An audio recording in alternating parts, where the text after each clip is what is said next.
प्रश्न है, लोग दूसरों से इतने मान सम्मान की इच्छा क्यों रखते हैं?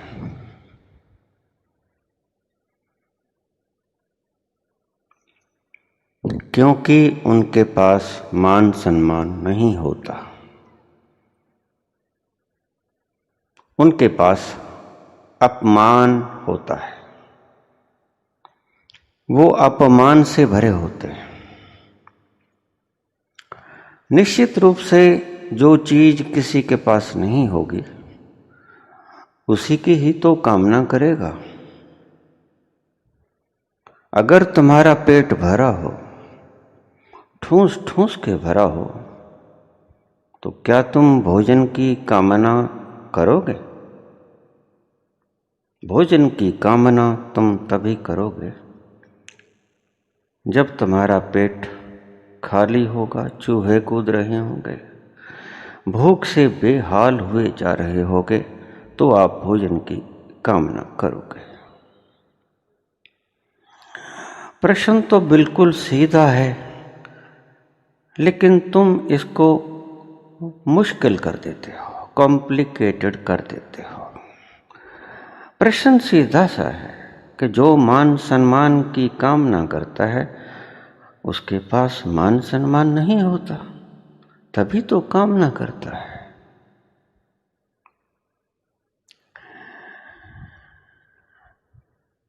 पुरानी बात है, किसी व्यक्ति ने मुझसे पूछ लिया यही प्रश्न। वो नहीं माना, नहीं आपका जवाब मुझे जचा नहीं। मैंने कहा ठीक है। किसी शादी में गए थे हम, वहां मैं लंगर बरता रहा था। उससे थोड़ी देर पहले मुझसे बोल रहा था कि लंगर जल्दी शुरू कर दो, मुझे भूख बहुत लगी है। मैंने कहा ठीक है, बस बैठो। वो बैठ गए, हमने लंगर बरताना शुरू कर दिया। एक वक्त ऐसा आया जब मैंने उसकी थाली में 2 पूड़ी रखनी चाही, लेकिन उसने मना कर दिया। मैंने कहा एक ले लो। कहता नहीं, ऊपर तक आ गई है, नाक तक आ गई है, अब नहीं, और नहीं खा पाऊंगा, उल्टी हो जाएगी। मैंने कहा एक तो खाई। मैंने रख दी जबरदस्ती, नहीं खा पाया, उठ के आ गया। मैंने कहा वो छोड़ क्यों आए तुम? कहता उसकी आवश्यकता नहीं थी, भूख मिट गई थी। मैंने कहा आज मेरे जो सवाल आपने पूछा था उसको जवाब मिल गया। कहता कौन सा? मैंने तुमने पूछा था कि मान सम्मान क्यों मांगते हैं लोग, आपने क्यों रोटी मांगी थी मेरे से? कहता भूखा था। तुम ठीक है, फिर बाद में क्यों नहीं खाई? कहता फिर मैं तृप्त हो गया था। बस यही बात मान सम्मान में है। मान सम्मान जिसके पास नहीं होता वो भूखा होता है और उसकी कामना करता है। और जब तुम इतना ज्यादा तृप्त हो गए थे कि एक पूड़ी मैंने रखी भी तुमने खाई नहीं, इसका अर्थ क्या है?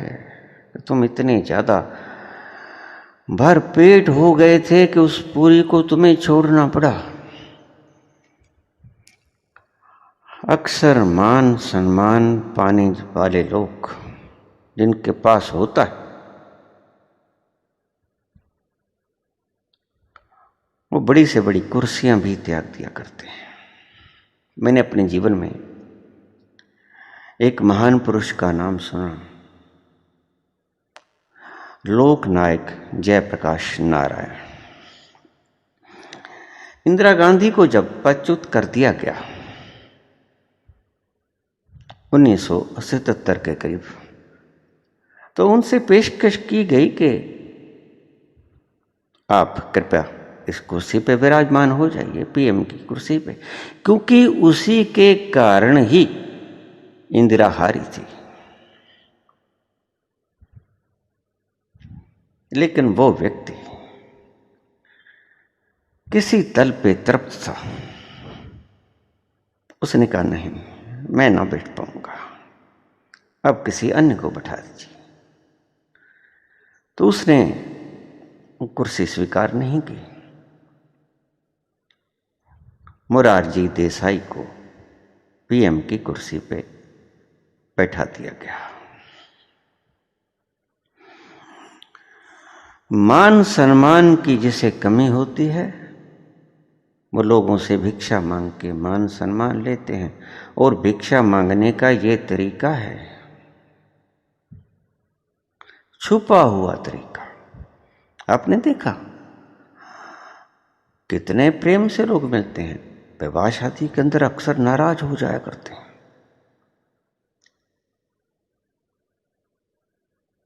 कि मेरे भतीजे ने मेरे पांव के हाथ नहीं लगाए,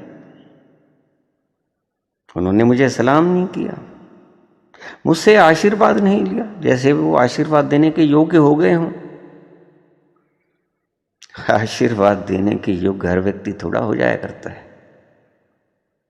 आशीर्वाद देने के योग्य होने के लिए बहुत बड़े त्याग की आवश्यकता होती है। तप और त्याग की मूर्ति बनना पड़ता है, तब कहीं जाके आशीर्वाद फलित होता है। लोगों को बोल देते हैं कि मुझसे आशीर्वाद ले ले, नहीं आए। टपक टपक जा रहा है आशीर्वाद इनके ऊपर से, छलक रहे हैं मटके इनके आशीर्वादों से, और कोई लेने को तैयार नहीं। कह कह के बांट रहे हैं। मैंने अक्सर देखा कि विवाह शादियों में लोग नाराज हो जाया करते हैं छोटी छोटी बातों पे, छोटी छोटी बातों पे। तुमने मुझे बुलाया नहीं,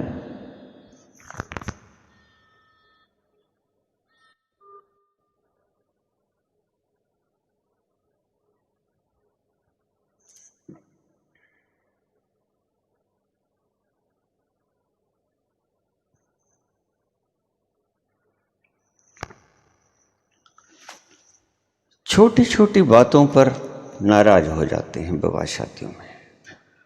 तुमने मुझे ऐसे नहीं पूछा, तुमने मुझे ऐसे नहीं पूछा।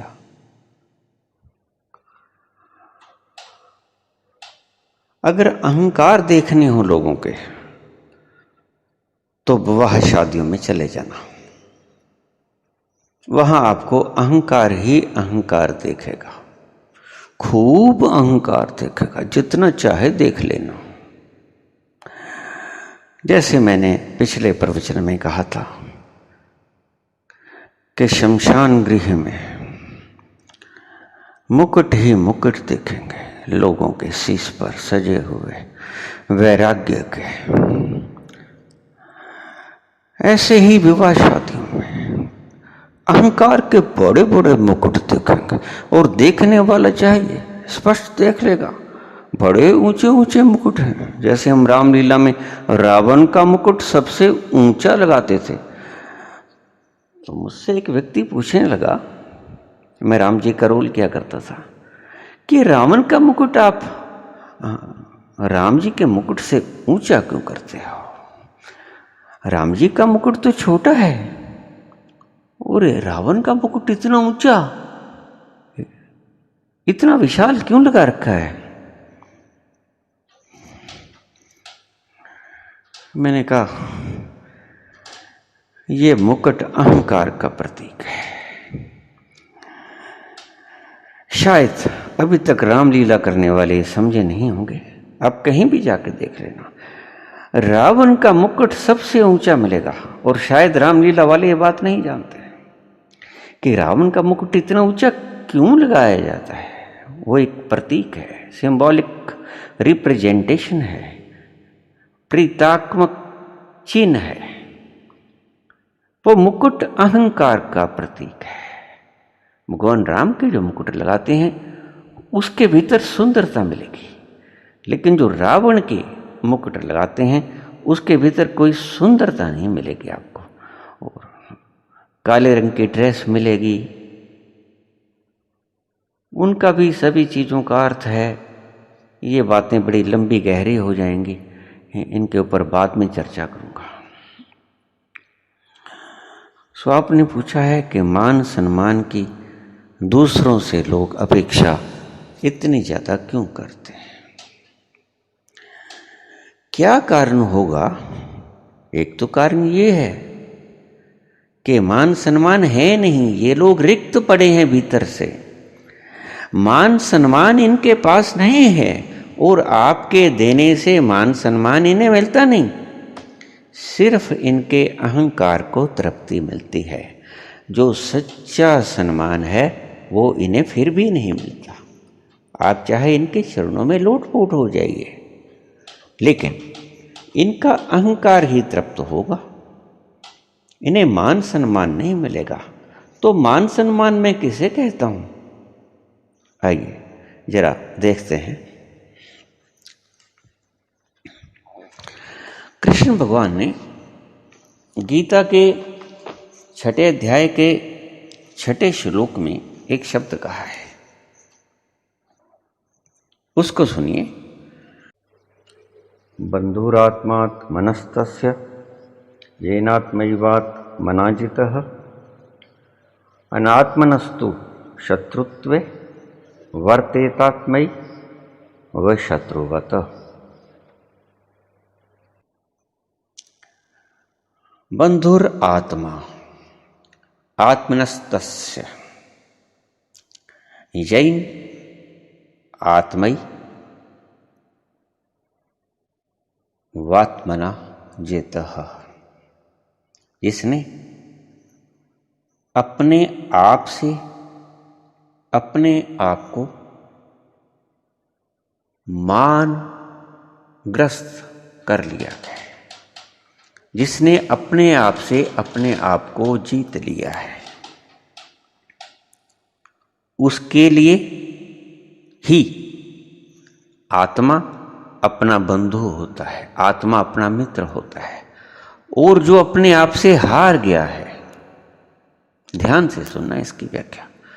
कृष्ण के शब्द बड़े बड़े अमूल्य हैं।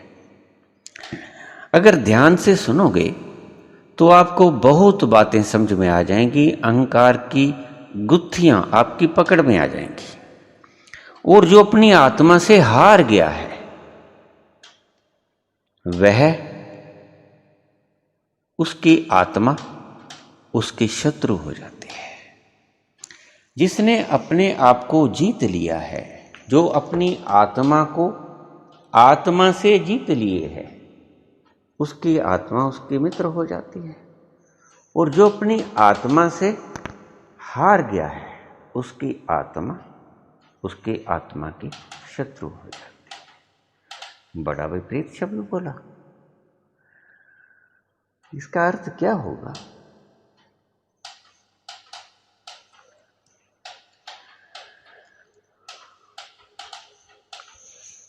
इसका अर्थ है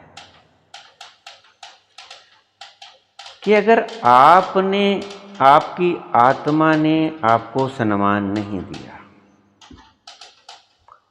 आपने कभी गौर से देखा हो तो जब भी आप कोई बुरा कर्म करते हैं तो एक बार आपके भीतर से कोई आपको रोकता है, मत करो, आवाज आती है, मत करो ये काम, दोष लगेगा। भीतर से आवाज जो है वो आवाज आपकी शुद्ध चैतन्य से निकली हुई आवाज है। लेकिन आप उसको नहीं सुनते।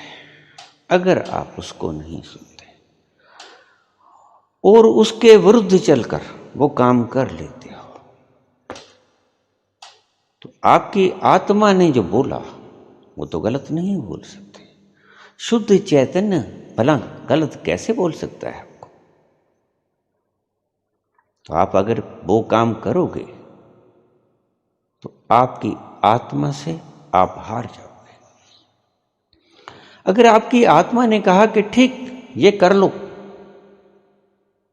आपकी भीतर की आत्मा ने कहा और आपने उसके हिसाब से वो काम कर लिया, तो आपने अपनी आत्मा को जीत लिया। और आपकी आत्मा आपका मित्र बन जाएगी। सीधा सा सवाल है, सीधा सा जवाब है। शब्द आता है कि मन जीते जग जीत। अगर आपने अपने मन को जीत लिया तो आपने जगत को जीत लिया। आत्मा से आत्मा नाराज क्यों होती है? यहां थोड़ा सा भेद है। बहुत से मनुष्यों ने पहले भी मुझसे सवाल किया है, लेकिन वीडियो बहुत लंबी हो जाएगी, आपको संक्षेप में मैं समझाऊंगा। कि कई लोग कहते हैं कि हमारे भीतर से ये आवाज आती है कि गलत काम करने की आवाज आती है। नहीं, आपने आत्मा की आवाज को पहचानने की कला सीखी ही नहीं। वो आपने मन की आवाज सुन ली। आत्मा कभी भी गलत काम करने के लिए स्वीकृति नहीं देगी आपको। आपने आवाज गलत सुन ली होगी। आपने अपने मन की आवाज सुन ली होगी, उसको अपनी आत्मा की आवाज मान के चल पड़े होगे कि मेरी आत्मा ये कह रही है। वास्तव में वो आत्मा की आवाज नहीं होगी, वो आत्मा की आवाज की बजाय आपके मन की आवाज होगी। वो दूषित होगी और उसके पीछे चलने से आप भटक जाओगे, आपकी आत्मा नाराज हो जाएगी। कैसे पहचाने? ये थोड़ा लंबा विषय है, इसके ऊपर मैं अलग से वीडियो डालूंगा। कैसे पहचाने कि ये आत्मा की आवाज है और कैसे पहचाने कि ये मन की आवाज है? अक्सर मन की आवाज को हम आत्मा की आवाज समझ लेते हैं।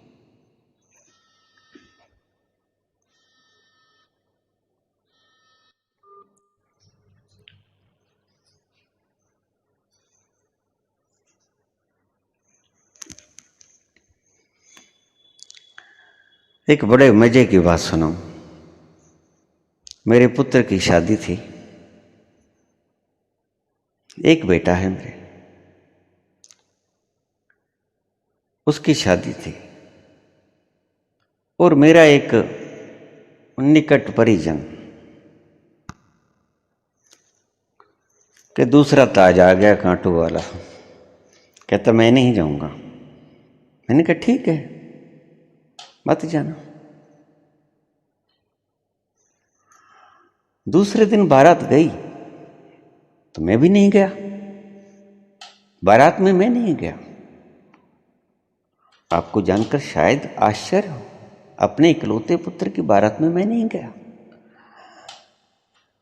ऐसा नहीं कि मैं नाराज था, नहीं नहीं, सारा आयोजन मैंने किया, मेरी देख रेख में सब कुछ हो रहा था, लेकिन मैं पुत्र की शादी में नहीं गया। मैंने अपने छोटे भाई को कह दिया कि आप फेरे वगैरह करवा देना। तो चलो शादी होके वधू घर में आ गई। दूसरे दिन मुझे एक व्यक्ति पूछने लगे कि आप शादी में क्यों नहीं गए? मैंने कहा आप जैसे मूर्खों को बताने के लिए कि अगर बाप भी शादी में ना जाए तो शादी हो जाया करती है।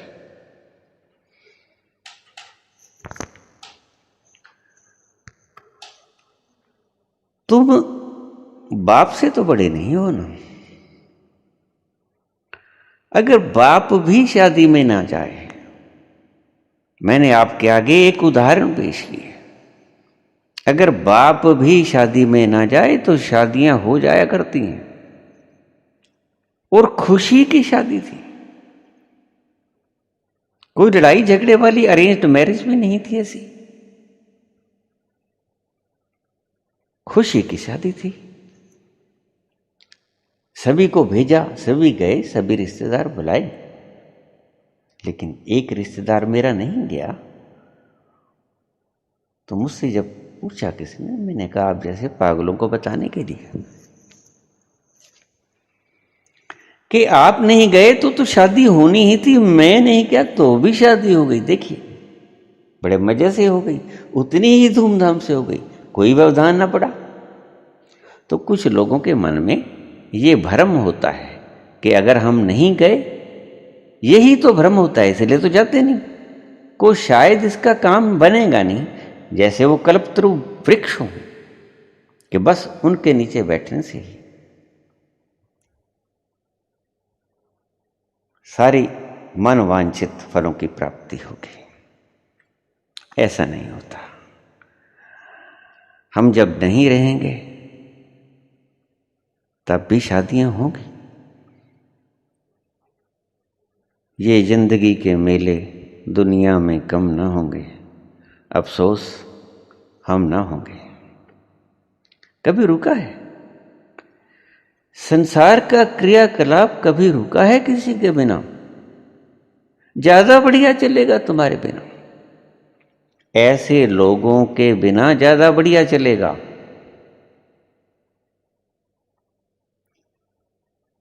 आप अपना अहंकार लिए मर जाओगे, लेकिन संसार कभी नहीं रुकेगा। ना रुका है ना रुकेगा। सिकंदर आए चले गए। अगर कोई सोचे, अब राजनीतिक कितने आए? जवाहरलाल मरे, मैंने खबर सुनी, मैं जा रहा था बाजार में कि पंडित जी का निधन हो गया है। दूसरे दिन मैंने देखा बाजार में बड़ी उदासी थी कि अब इसके बाद कौन होगा। लेकिन आया शास्त्री जी, आए शास्त्री जी मरे, उसके बाद फिर वही, अब कौन होगा। लेकिन आते गए। आप देखो, कोई ना सोचे कि मेरे बिना नहीं चलेगा। नहीं नहीं, एक दिन मौत तो ले ही जाएगी सभी को। शरीरधारी को मौत ले ही जाएगी। शरीर मौत की अमानत है। मौत उसको ले ही जाएगी।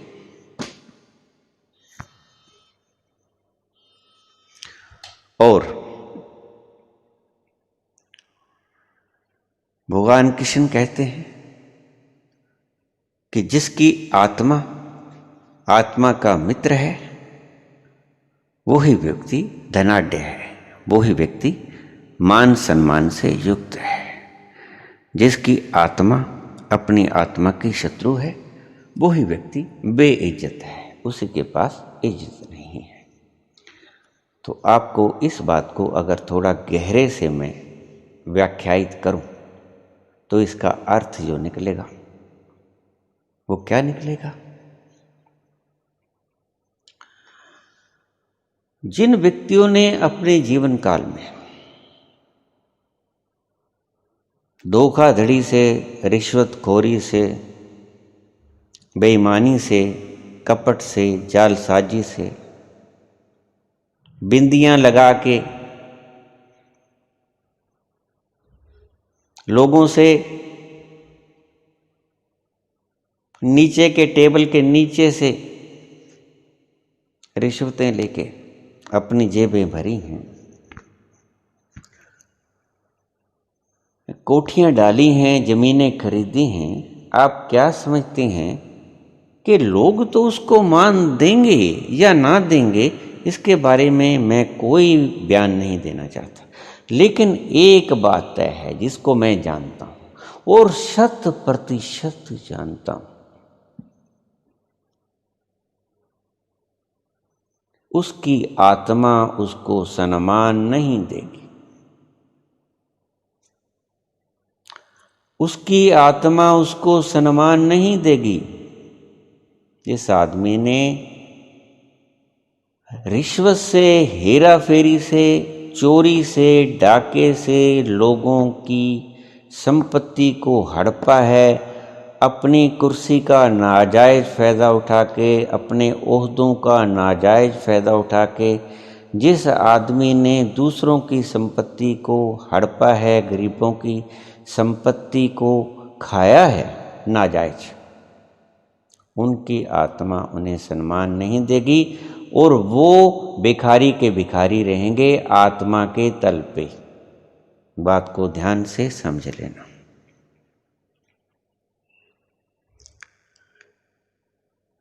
ऐसे व्यक्ति मान सम्मान की कामना करेंगे। अब मेरी ये व्याख्या सुन लीजिए, ये मेरी डेफिनेशन है और जैसा मैंने जाना वो डेफिनेशन है, संत पुरुषों की डेफिनेशन है। जिसने पाप और रिश्वत से पैसा कमाया, उसकी आत्मा उसे सम्मान कैसे देगी? परमात्मा उसे सम्मान कैसे देगा बताओ? परमात्मा उसे सम्मान देगा जो दूसरों के दिल दुखा के पैसा हड़पेगा, अपनी जेबें भरेगा, अपनी कोठियां डालेगा, हालांकि वो नहीं जानता इस बात को। अगर जानता तो ऐसा करता क्यों? उसका सभी कुछ यहां रह जाने वाला है, बिल्कुल पक्का। जब वो जाएगा तो उसकी मुट्ठियों को खोल के देख लेना, कुछ नहीं होगा, खुली की खुली रह जाएगी। सब कुछ यहीं छोड़ के जाएगा, शरीर तक को यहां छोड़ जाएगा, बाकी बातें तो बहुत दूर की, साथ कुछ नहीं जाएगा। इसीलिए उसकी आत्मा उसको जीते जी सम्मान नहीं देगी, तो वो व्यक्ति दूसरों से सम्मान की अपेक्षा रखेगा। जो व्यक्ति दूसरों से सम्मान की अपेक्षा रखते हो उसको इस कैटेगरी में मैं डालता हूं। समझ जाना उससे, वह व्यक्ति भीतर से दीन दरिद्र है, उसकी आत्मा ने उसको सम्मान नहीं दिया, वो दूसरों से सम्मान चाहता है।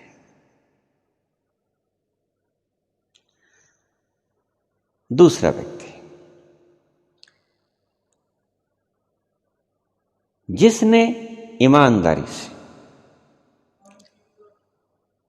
अपनी मेहनत से, अपने हक हकूक से मन की शांति को बरकरार रखते हुए पैसा कमाया है, धन अर्जन किया है, उसकी आत्मा उसका साथ देगी, उसकी बेइज्जती नहीं करेगी, उसका सम्मान करेगी। वह व्यक्ति अपनी आत्मा के द्वारा सम्मानित होगा।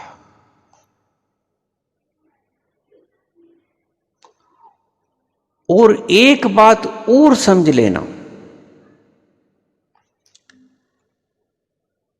कि जिसकी आत्मा उसका साथ देती है वही जीता करता है,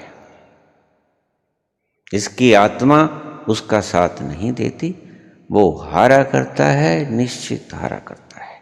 इसलिए एक शब्द है सत्यमेव जयते, सत्य की हमेशा विजय होती है। सत्य कौन है? आत्मा, परमात्मा सत्य है। संसार सत्य नहीं है। क्यों? छूट जाता है, यहीं पे रह जाता है, धरा का धरा। आत्मा साथ जाती है।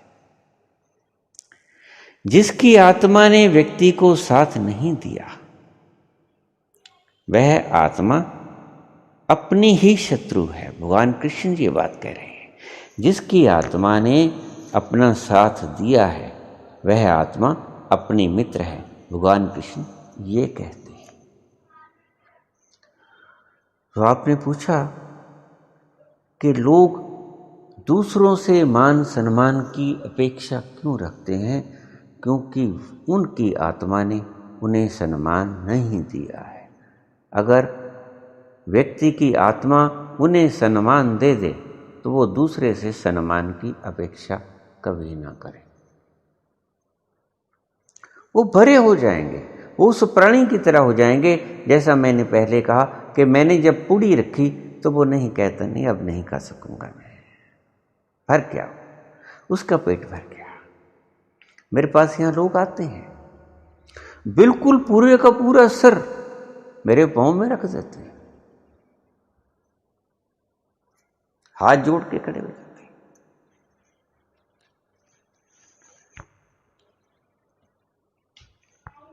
मैं कह देता हूं भाई झूठा है, ये आपका झुकना झूठा है। एक व्यक्ति ने मुझसे पूछ लिया कि झूठा कैसे? मैंने कहा एक शब्द सुन लीजिए मेरा। जीसस ने एक शब्द कहा था, लाओ त्से ने भी एक शब्द कहा था, जिनको हम ज्ञानी जनों में रखते हैं। बड़ा प्यारा शब्द है। Where you bow down totally you will find the feet of the divine. तुम जहां भी झुक जाओगे पूर्ण रूपेण वहीं परमात्मा के चरण पाओगे।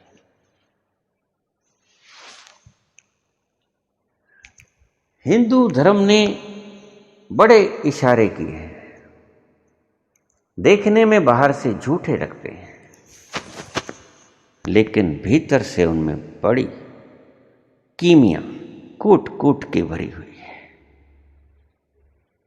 मूर्ति इसी चीज का इशारा था। झुक जाओ, चाहे मूर्ति के आगे झुक जाओ।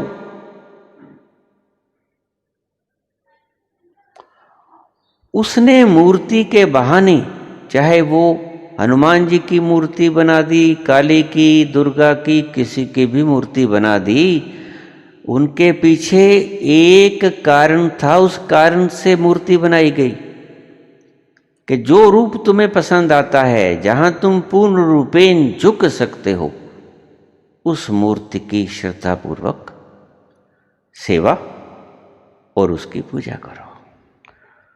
और जहां तुम पूर्ण रूपेण झुक गए, वहां तुम परमात्मा हो जाओगे। You will find the feet of divine। Ramakrishna Paramhans के साथ क्या हुआ? यही तो हुआ रामकृष्ण के साथ। काली की उपासना किया करते थे, लेकिन आपकी तरह नहीं किया करते थे। काली की उपासना किया करते थे, वो पहुंच गए। क्यों पहुंच गए? कि वो पूर्ण रूपेण झुक गए। सो मैं कहता हूं कि पूजा करनी मत सीखो, झुकना सीखो। झुकने की कला सीखो। पूर्ण रूप से कैसे झुक जाए ये सीखो। पूजा करने की विधि मत सीखो, उसका कोई फायदा नहीं तुम्हारे जीवन में।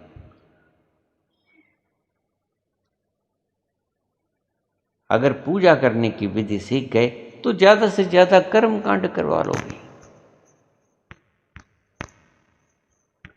कर्म कांड में उलझ जाओगे। झुकना सीखो।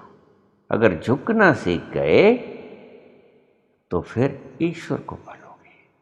झुकना एक कला है ईश्वर तक पहुंचने की। और फिर मान मिलेगा तुम्हें उससे जो कि सर्वशक्तिमान है, जो कि सब सम्मानों से ऊपर बैठा है, जिसके सम्मान में कोई व्याख्या और कोई शब्द बरता नहीं जा सकता। सभी शब्द लाचार हो जाते हैं।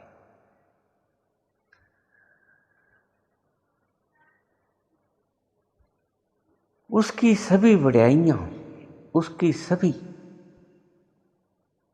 बढ़ाइयां कम पड़ जाती हैं हमारे अक्षरों के आगे। हमारे अक्षर लाचार पड़ जाते हैं। हमारे अक्षर उन्हें सम्मान नहीं दे पाते। इसलिए सम्मान चाहिए तो रास्ता बदल लो, संसार से परमात्मा की ओर। जैसे मैंने पिछले प्रवचन में बताया कि गुरुजन हमें बैठना सिखाते हैं नाम के बहाने।